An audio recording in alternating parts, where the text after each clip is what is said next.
The purpose of this demonstration will be to explore what is essential and necessary brushwork in alla prima mode of painting.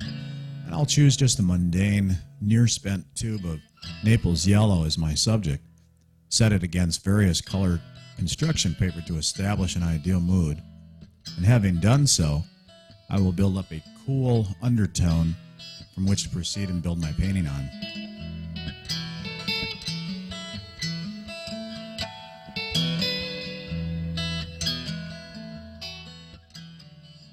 My habit of alla prima is to mix up my colors on my palette ahead of time, eliminate a lot of my decisions in advance, and having established a color harmony that works on the palette, I have confidence it's going to work in my painting.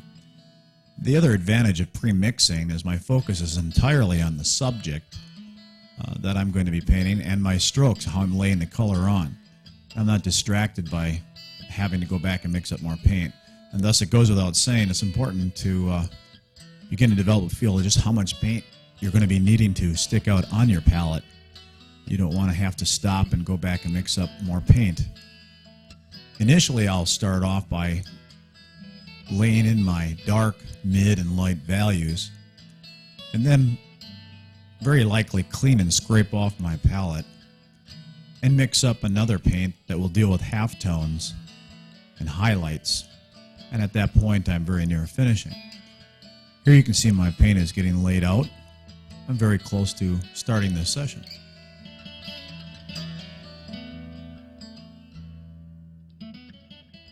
I established the form here with a charcoal vine stick. And again, this is going to help me focus on the precise laying in of my brushwork. And when I start working with the paint, I will be very calculated with each stroke, and typically I take no more than about 3 strokes of the brush per loading up of paint on the bristles. It's been said that if you take any more strokes than 3, you're actually removing paint rather than putting paint on, which is fine if you're doing a scumbling or a blending, but it's quite another thing to just develop this habit of taking your very decisive strokes, going back and getting more paint, and very intentionally and calculated laying each stroke down. You can just see by the movement of my hand that each stroke is intended as if I'm actually taking aim before I lay the brush stroke down. It takes a great deal of focus.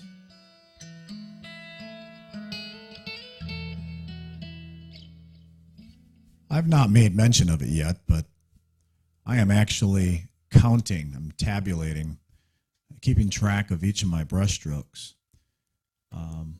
It's a little bit of a game I've assigned myself, and I know master painter and teacher Emil Gruppi did not recommend counting strokes. But I have no problem with it since I don't anticipate that such needs to define who I am as an artist.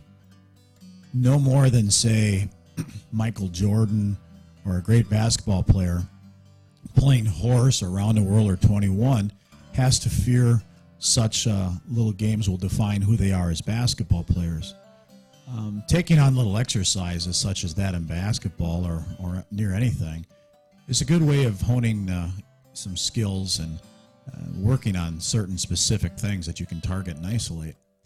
So from time to time I will do a little simple brushwork exercise like this where I will count my strokes and challenge myself. And I do think that when I paint out in the field, set up on location, which is voguely referred to as plein air these days, or other paintings that are important, things that will define me as an artist, I just have a deeper innate sense of brush control and the importance of each stroke. And I think exercises like this really work to help that develop.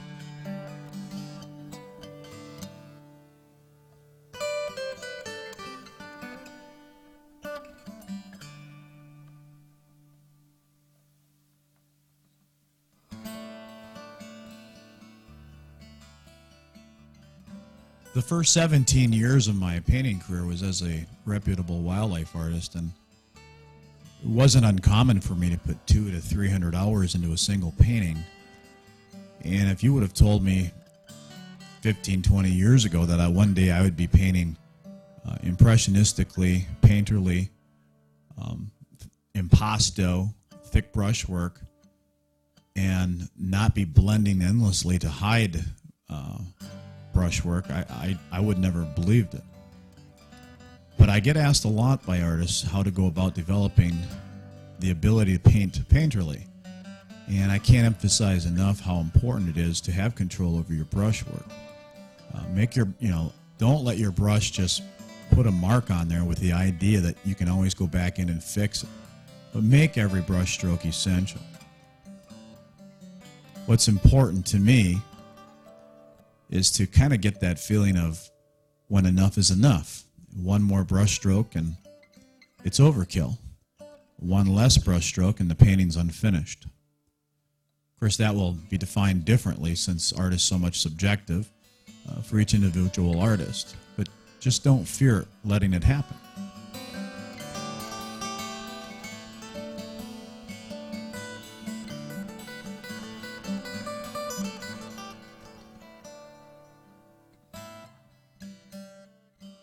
I often advise painting students to get in the habit of squinting your eyes, both when you're looking at the subject and when you're looking at your own painting.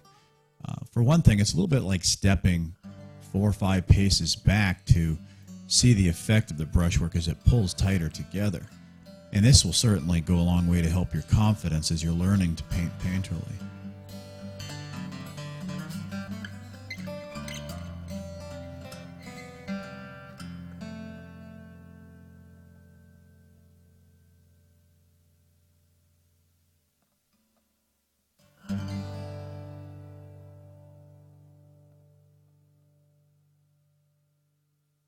While I'm talking about essential brushwork, you've probably noticed that I will use a paint knife from time to time.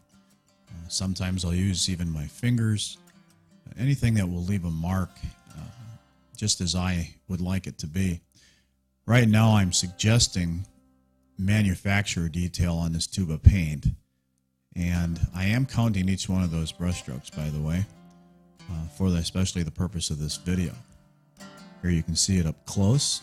Now I'm using some color for negative space that will help define some of those a little bit more. Again, it has to be suggestive and be convincing that it could be text. One doesn't have to literally paint the text in there for it to feel realistic.